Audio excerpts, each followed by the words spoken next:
Shalom saudara-saudara terkasih dalam Kristus.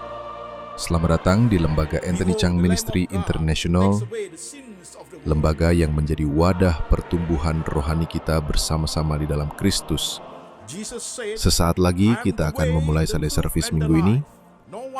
Harap mempersiapkan diri dan hati bersama keluarga dan orang-orang terkasih dengan posisi duduk yang baik dan nyaman. Kita belajar mengimani dan bertumbuh bersama dalam Kristus.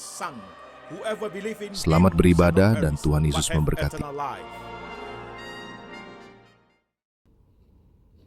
Shalom jemaat sekalian, saya Pendeta Anthony Chang. Salam kepada semua jemaat, setiap pendengar firman lewat Latsmi, Lembaga Anthony Chang Ministry International. Ibadah Latsmi hari ini khotbah aplikatif seri ke-31, temanya adalah Tuhan menguji, iblis mencobai. Tuhan menguji, iblis mencobai. Kita ambil firman Tuhan dari dua bagian. Bagian pertama kitab Kejadian pasal 22 ayat 1 sampai 19. Demikian firman Tuhan.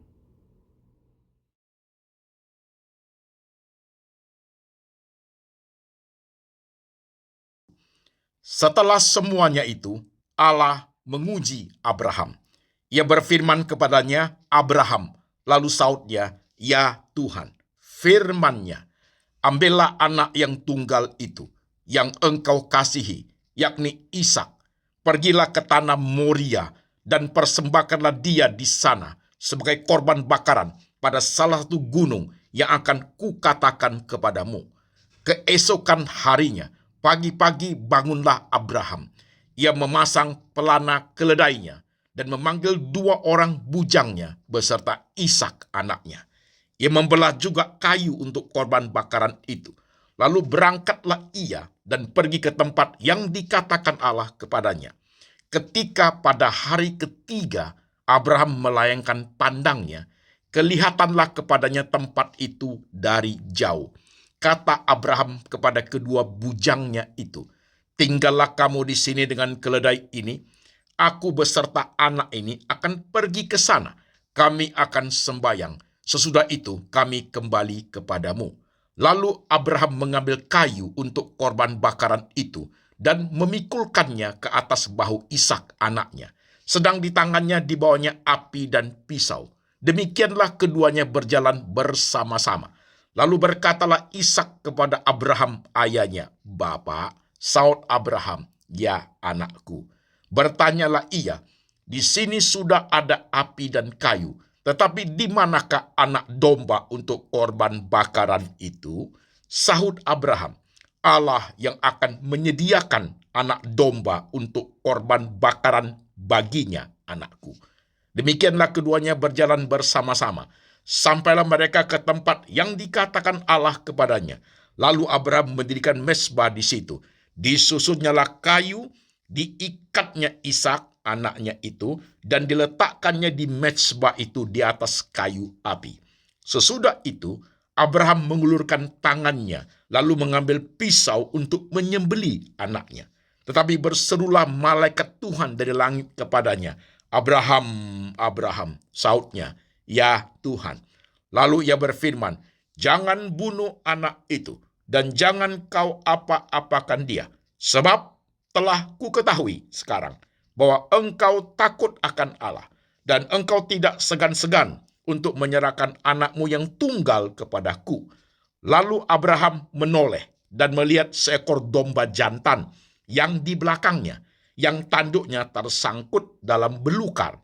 Abraham mengambil domba itu, lalu mengorbankannya sebagai korban bakaran pengganti anaknya. Dan Abraham menamai tempat itu, Tuhan menyediakan. Sebab itu, sampai sekarang dikatakan orang, di atas gunung Tuhan akan disediakan. Untuk kedua kalinya, berserulah malaikat Tuhan dari langit kepada Abraham.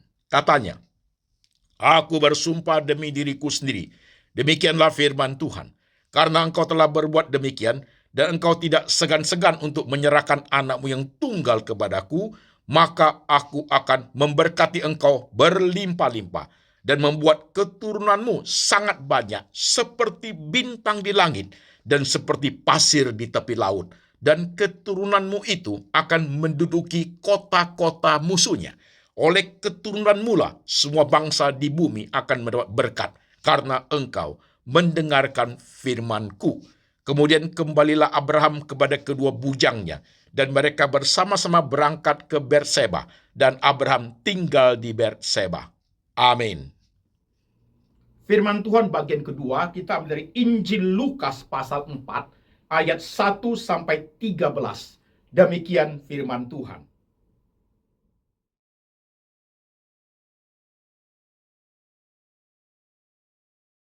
Yesus yang penuh dengan Roh Kudus kembali dari Sungai Yordan, lalu dibawa oleh Roh Kudus ke padang gurun. Di situ ia tinggal 40 hari lamanya dan dicobai iblis.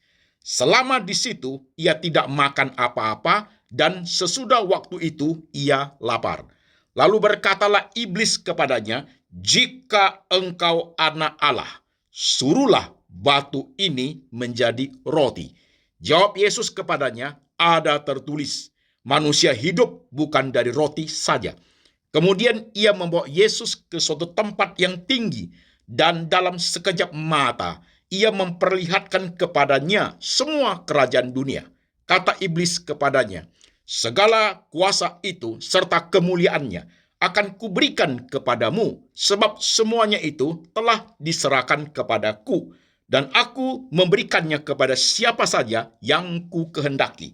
Jadi jikalau engkau menyembah aku, seluruhnya itu akan menjadi milikmu."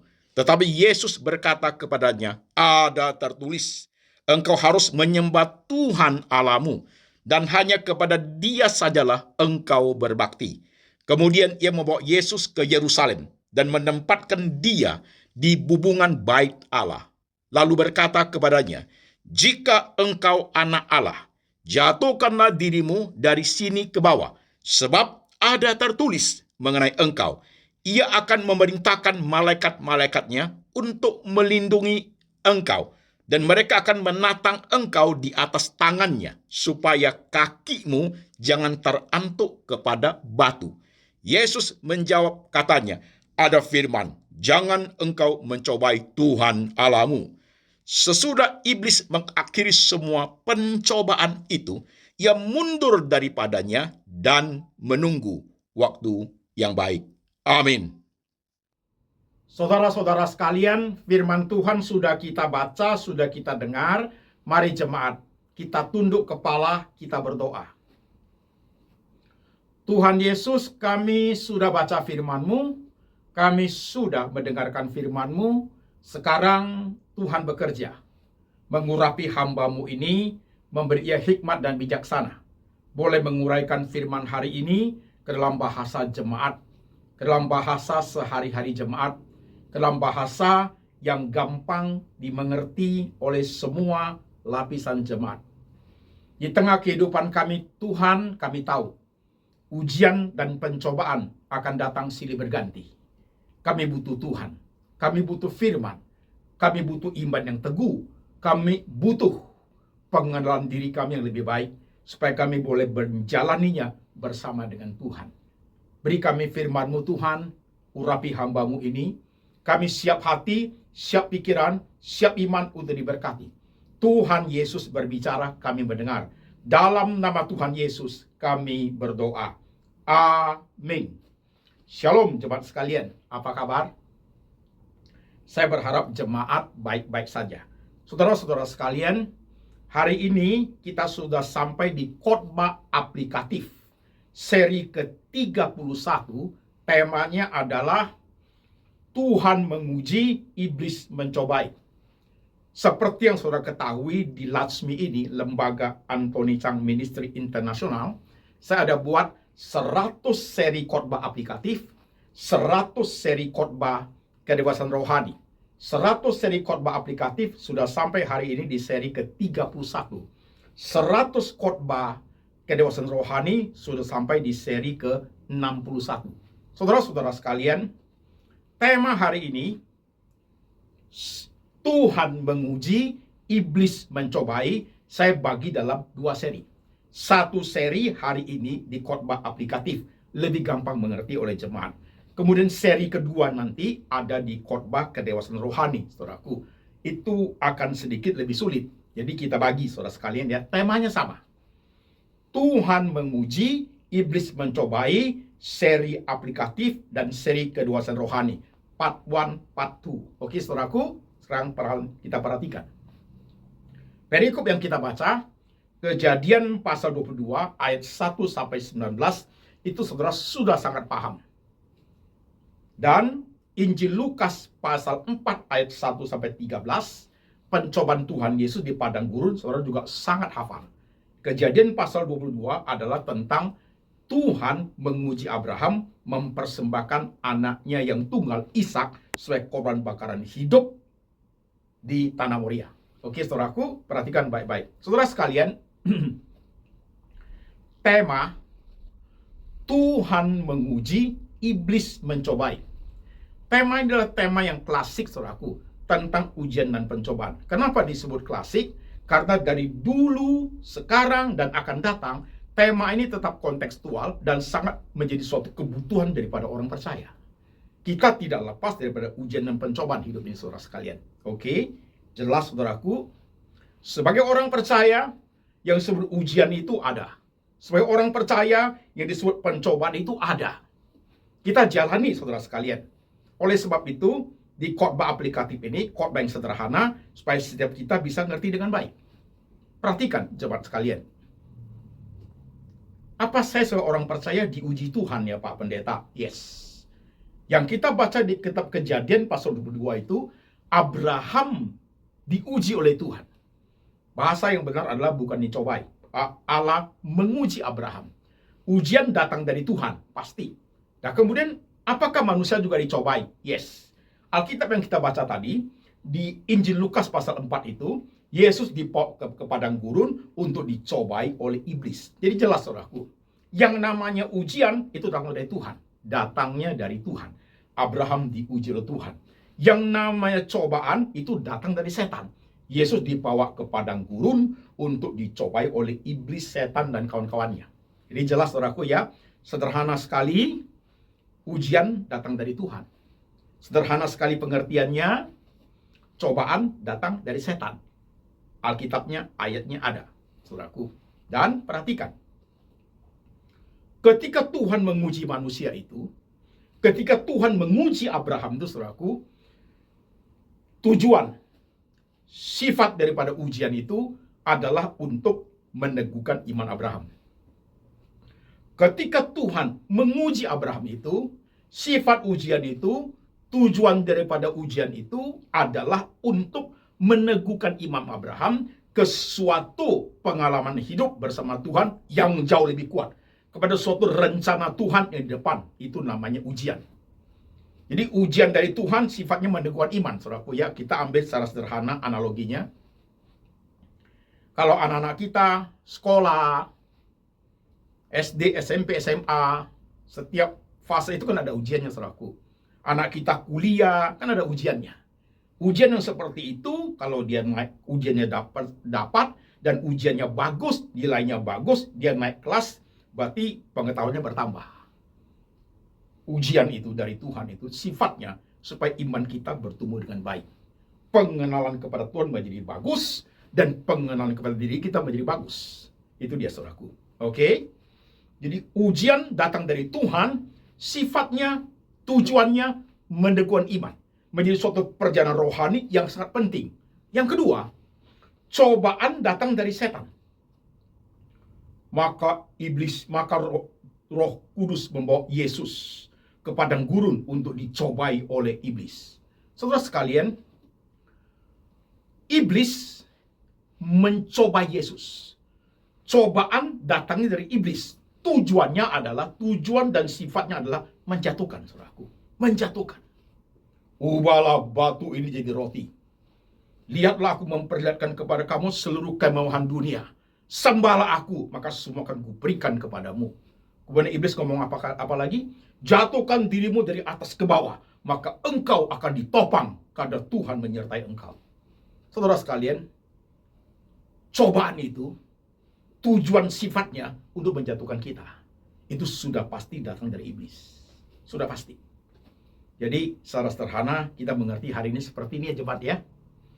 Dalam Alkitab jelas mengajar kita yang namanya ujian ada, yang namanya pencobaan ada. Jadi pada saat kita mengalami ujian dan pencobaan itu, jangan ngomel. Jangan merasa, Tuhan kok aku menghadapi seperti ini. Karena semua orang percaya akan mengalami seperti itu. Tidak ada satupun manusia di kolong langit ini yang tidak mengalami ujian dan pencobaan. Pada saat dia terima Tuhan Yesus sebagai Tuhan dan Juru Selamat, saudaraku, yang namanya ujian datang, yang namanya pencobaan datang. Sekarang perhatikan dengan tepat, saudaraku. Ketika kita bicara mengenai ujian dan pencobaan itu, ada 4 poin yang sangat besar yang harus kita pahami. Perhatikan. 1, Tuhan di tengah manusia, sebelah kanan iblis, saudaraku. Jadi ketika bicara ujian dan pencobaan, manusia terhimpit di antara Tuhan dan iblis, saudara sekalian. Nah, dalam diri manusia itu, 2 hal yang sangat penting ketika menghadapi ujian dan pencobaan adalah iman orang percaya itu dan keinginan daging dari orang percaya itu. 2 hal itu penting sekali. Nah, ini menjadi suatu rangkaian penting saya eksplor nanti pada saat di kedewasaan rohani. Khotbah di seri kedua tema ini di kedewasaan rohani, saudaraku. Tapi untuk aplikatif kita mesti tahu juga.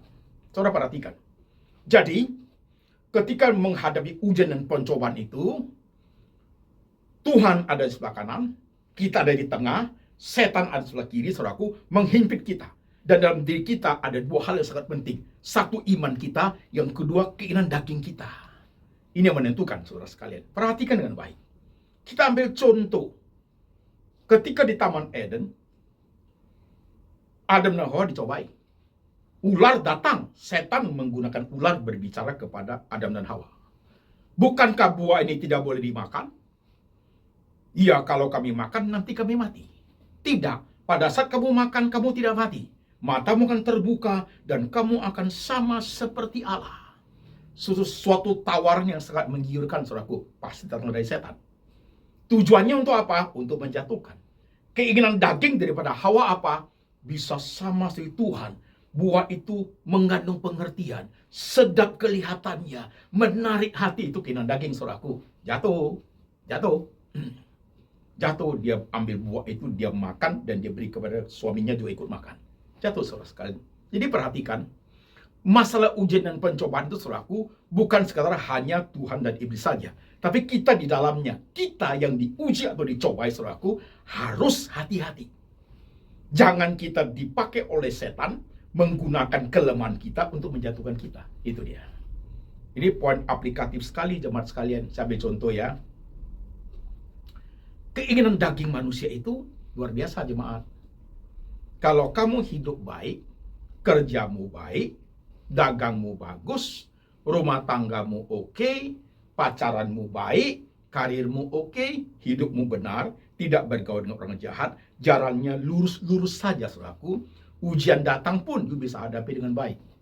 Tetapi kalau keinginan dagingmu besar, kamu ingin lebih, dan lebih, saudaraku, maka setan datang mempengaruhi kita. Kita dicobai oleh keinginan kita sendiri. Setan memberi keinginan kita itu berbuah.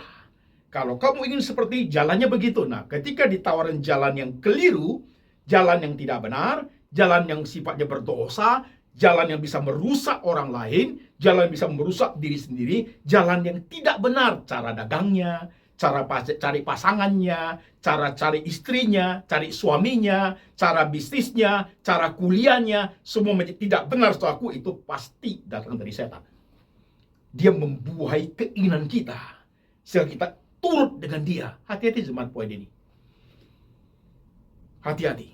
Jadi ketika kita jatuh karena cobaan dari iblis, tidak 100% itu karena iblis loh. Tidak loh, saudaraku. Juga ada andil dalam diri kita loh. Ya, itu lihat itu Hawa. Dia ingin kalau matamu akan terbuka dan engkau akan sama seperti Allah. Dia ingin, saudaraku, jatuh. Saudara ingin kaya, tapi tidak ada jalannya. Ada tawaran dari teman yang dipakai setan dengan bisnis tidak benar, saudaraku. Itu keinginanmu, you jalani. Itu jelas you sudah masuk dalam perangkap setan. setan dan orang tersebut, saudaraku, kerjasama dengan keinginan daging kita menjatuhkan kita. Udah jatuh baru nyesal, iya kan? Jadi untuk khotbah aplikatif, saudaraku, harus hati-hati. Harus hati-hati. Ketika ujian datang, caranya bagaimana? Lihat Abraham. Ketika Abraham diuji oleh Tuhan, persembahkan anakmu ke tempat yang aku tunjukkan kepadamu, sebagai korban bakaran hidup ke tanah Moria. Abraham jawab apa? Ya Tuhan. Ketika ujian datang, saudaraku, Abraham menggunakan ketaatan. Taat, taat, taat. Ketika taat datang, ketika ketaatan itu dia jalankan, saudaraku, maka berkat tiba kepada dia. Waktu dia taat menjalaninya, Tuhan berkata, kadang kau taat, maka berkat anak cucu akan turun kepada anak cucumu. Akan banyaknya seperti pasir di laut, seperti bintang di langit diberkati, saudaraku. Karena kenapa? Ketaatan Abraham diperhitungkan sebagai kebenaran, saudara sekalian. Taat dia. Jadi ketika ujian datang, kita taat, saudaraku. Bagaimana kalau cobaan datang? Ketika cobaan datang, saudaraku, seperti Tuhan Yesus mengajar. Waktu Tuhan Yesus dicobai di padang gurun. Ubah batu ini menjadi roti. Karena pada saat Tuhan Yesus setelah selesai puasa, ya pasti lapar dan haus. Ubah batu ini jadi roti. Tuhan bilang manusia hidup ya dari firman, bukan dari roti saja. Kemudian setan menunjukkan semua kemewahan dunia. Apa itu kemewahan dunia? Keinginan daging kita, semua yang kita pingin. Kesuksesan, kekayaan, semua yang kita pengen, itu kemewahan dunia. Sembah aku, maka aku berikan semua kepadamu. Itu tawaran yang sangat menggiurkan. Siapa tidak ingin kaya? Siapa tidak ingin sukses? Jawab. Siapa tidak ingin terkenal? Siapa tidak ingin cita-cita tercapai? Siapa tidak ingin bahagia? Semua manusia ingin. Tetapi semua itu ketika dicapai dengan cara yang tidak benar, ketika semua itu dicapai dengan bantuan dari setan, saudaraku, jatuh, saudaraku. Banyak orang cari kekayaan lewat dukun, ya kan? Jatuh. Banyak orang mencari kekayaan lewat penyembah berhala, jatuh, saudaraku. Banyak orang mencari kekayaan lewat cara yang sangat berbahaya, dengan cara destruktif menghancurkan orang lain, jatuh, saudaraku, jatuh. Dan hal seperti ini, saudara sekalian, tidak usah diajar sekalipun, hati nurani kita mengajar. Itu tidak benar. Is it right? Itu tidak benar. Tapi kita tepis hati nurani kita. Karena kita pengen. Kau dicobai oleh keinginanmu sendiri. Setan accomplish, memberkati. Setan membuahkan. Setan mengiyakan. Jatuh, saudaraku. Jatuh. Bagaimana caranya? Menghadapi cobaan daripada iblis, setan, dan kawan-kawannya. Seperti Yesus mengatakan, ada tertulis, kita return to Bible. Kembali kepada firman Tuhan. Jadi iman menjadi sangat penting ketika kita menghadapi cobaan dari setan. Iman juga menjadi penting ketika kita menghadapi ujian dari Tuhan. Kedagingan kita harus menjadi sangat hati-hati ketika kita mendapatkan cobaan dari iblis. Karena daging itu, saudaraku, lemah. Daging itu lemah, saudaraku. Harus hati-hati. Setiap orang, setan tahu kelemahan apa di tengah-tengah kita. You and me. Kelemahanmu and aku, yang paling lemah itu apa? Setan tembak dari situ, saudaraku. Hati-hati. Ada orang lemah di bidang harta, pengen kaya. Ada orang lemah di bidang sexuality. Ada orang lemah di bidang reputasi, dia ingin terkenal. Ada orang lemah di bidang leadership, dia pengen memimpin, saudaraku. Maka setan menjadikan menjadi nyata. Oh, kamu pengen ini ya, kamu pengen ini ya, kamu pengen ini ya. Aku tawarin jalannya. Jalan yang menuju kehancuran, sudah pasti. Ini, saudaraku, dunia yang kita hidupi, dunia yang seperti ini loh. Segala usia. Ya. Remaja punya cobaannya sendiri, punya ujiannya sendiri. Pemuda punya cobaannya, punya ujiannya. Dunianya beda-beda. Dunia remaja, dunia pemuda, dunia sebaya, dunia karir, dunia bisnis, dunia orang tua, dunia lansia, beda dunianya. Dan berlapis-lapis seperti itu, ujian pencobaan datang silih berganti, juga beda. Sesuai dengan kapasitas dan kualitas yang kita hadapi. Sesuai dengan tingkat kesulitan yang kita alami, saudaraku. Itu poinnya. Jadi khotbah aplikatif, saudaraku, saudara harus hati-hati. Harus hati-hati. Sebagai orang percaya, Tidak mungkin you tidak mengalami ujian dari Tuhan. Tidak mungkin. Sebagai orang percaya, tidak mungkin you tidak mengalami cobaan dari setan. Tidak mungkin, saudaraku. Apalagi ketika kamu sebagai orang percaya, kamu ingin hidup dekat dengan Tuhan. Kamu ingin hidup benar di hadapan Tuhan. Kamu ingin hidupmu benar, kerjamu benar, dagangmu benar, rumah tanggamu benar, saudaraku. Maka setan akan lebih kuat lagi merencanakan untuk menghancurkan kamu. Ketika Yesus dibawa ke padang gurun, setelah dia puasa 40 hari namanya, maka iblis mencobai dia. Puasa 40 hari dalam puncak-puncaknya kerohanian at that time ia dicobai, saudaraku. Ketika kita dalam kondisi rohani yang hebat sekali, kuat sekali, sangat mempengaruhi banyak orang. Oh, setan datang, men. Orangnya harus jatuhkan. Waktu kita bergiat sekali, itu iblis langsung konsentrasi dia. Yang lain jangan dulu, yang ini dulu.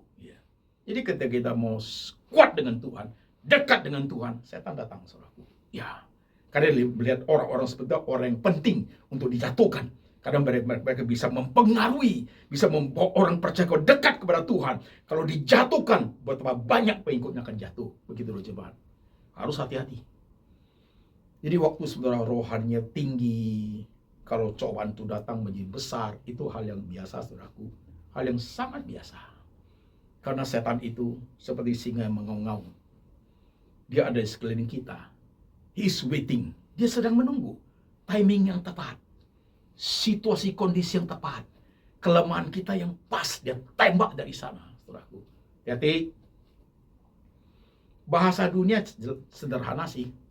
Pohon yang makin tinggi, goncangan anginnya makin kencang. Jelas kan? Ngerti?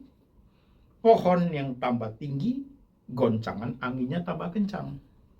Rohani yang tambah bagus, kualitas hidup yang tambah baik, setan tidak suka. Tidak suka, saudaraku. Maka kita mendekatlah kepada Tuhan untuk melawan setan, saudaraku. Ya, bertali kasutkan kebenaran, begitu, saudaraku. Berbaju jirakan keadilan. Ya, berketopang pedang roh untuk menghadapi semua kejahatan itu, saudara sekalian. Saudara harus perhatikan yang baik hidup ini. Dan kita perlu ingat, ya, 1 Korintus 10 ayat 13. Pencobaan-pencobaan yang kita alami, saudaraku. Nanti ada teksnya keluar ya. Pencobaan yang kita alami itu, pencobaan yang biasa. Itu tidak melebihi kekuatan kita, saudaraku. Karena Tuhan itu setia. Tuhan itu setia. Tuhan itu setia. Tuhan itu pelindung kita. Ia akan memberikan kita kekuatan jalan keluar pada saat kita menghadapi cobaan-cobaan dari iblis itu, saudaraku.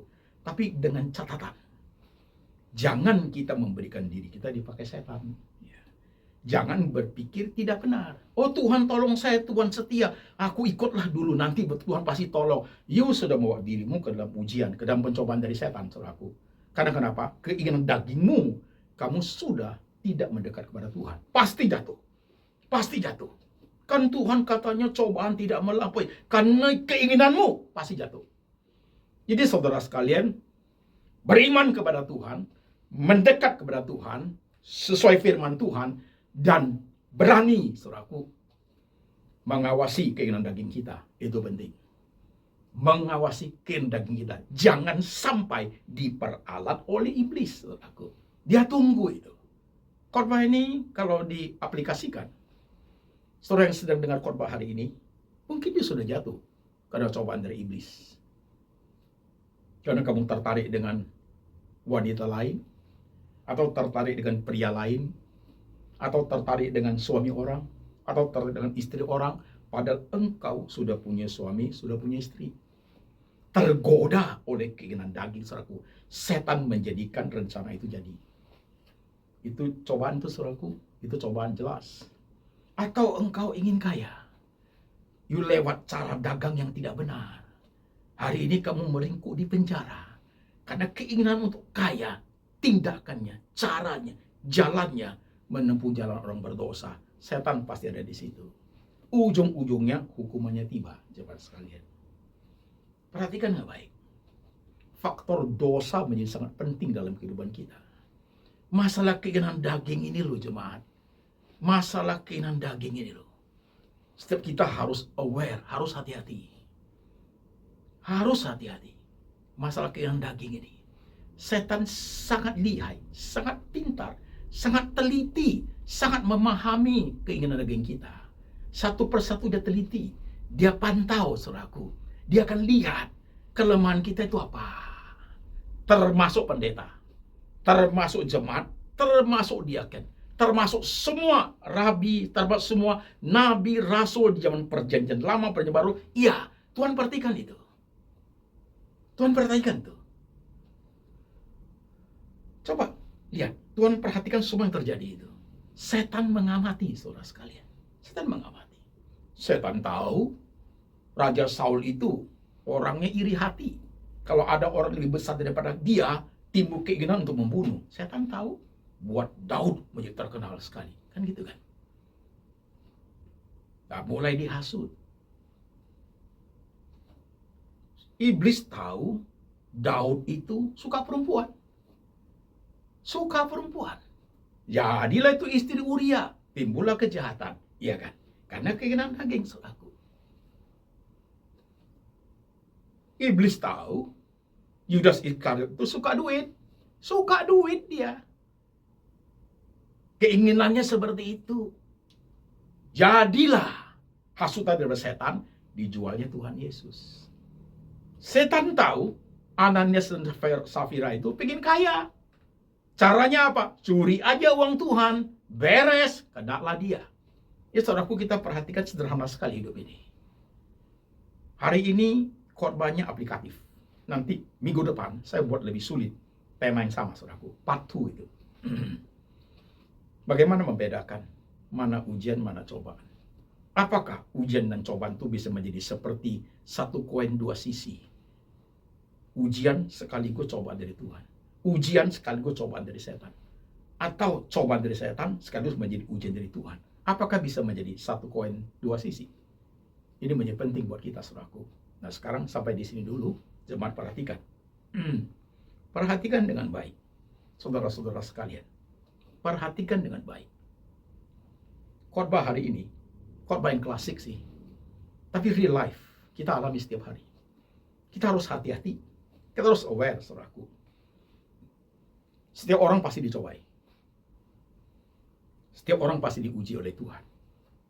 Lihat Abraham. Lihat Ayub. Wah, hebat sekali. Lihat Adam dan Hawa. Ya.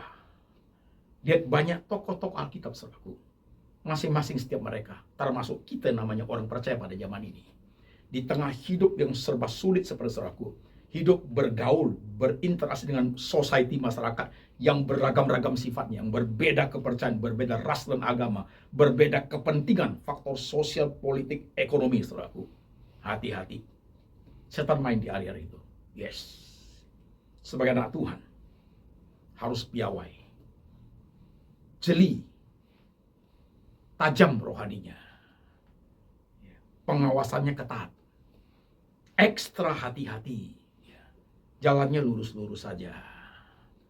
Jangan berjalan di jalan orang berdosa. Jangan duduk dalam kumpulan pencemooh. Jangan. Jangan, saudaraku. Jangan karena ingin sukses, you pilih jalan orang berdosa. Jangan. Setan sudah tunggu di sana. Jangan, saudaraku. Oke. Hari ini sampai di sini jemaat sekalian khotbah aplikatif. Setiap kita menyimak dengan baik. Engkau dan saya sama loh kita ini. Darah daging, keinginan daging selalu ada. Sampai kapan Pak Pendeta? Sampai kita mati. Sampai kita mati. Oke jemaat? Oke? Hati-hati untuk poin seperti ini. Tuhan menguji, setan mencobai. Yang dicobai dalam manusia. Dalam diri manusia itu ada iman dan ada keinginan daging. Hati-hati di situ. Oke? Mari kita tunduk kepala, kita berdoa. Saudara-saudara sekalian, perhatikan dirimu masing-masing. Khotbah hari sampai kepada engkau, siapa tahu saat seperti ini, engkau sedang diuji oleh Tuhan. Khotbah seperti ini sampai kepada kamu, siapa tahu hari ini, engkau sedang dicobai oleh setan. Waktu engkau diuji oleh Tuhan, respon dengan iman yang positif. taat dan setia. Waktu engkau dicobai oleh setan, saudaraku, perhatikan keinginan dagingmu. Itu menjadi faktor penting. Dan kembali cepat kepada ada tertulis berdasarkan kepada firman Tuhan untuk melawan cobaan dari setan. Perhatikan dengan baik. Jangan sampai keinginan dagingmu itu dipakai oleh setan, membuat engkau jatuh. Jangan sampai cita-citamu, keinginanmu yang kelihatan bagus, positif, tapi setan putar arah untuk mendapatkannya dengan cara yang negatif, maka engkau akan dihukum Tuhan. Perhatikan dengan baik. Cara dagangmu, cara kuliahmu, cara kerjamu, cara bisnismu, cara berumah tanggamu. Perhatikan dengan baik. Cara bergaulmu, perhatikan dengan baik. Banyak orang bergaul tidak benar, saudaraku. Bergaul dengan orang yang kita tahu hidupnya tidak benar. Kau memberikan dirimu, membuka kesempatan untuk setan bekerja. Jangan bergaul dengan orang tidak benar. Jangan bergaul dengan orang saudara tahu sudah tidak benar hidupnya. Jangan. Karena pergaulan itu akan merusak hidupmu pasti. Perhatikan dengan baik.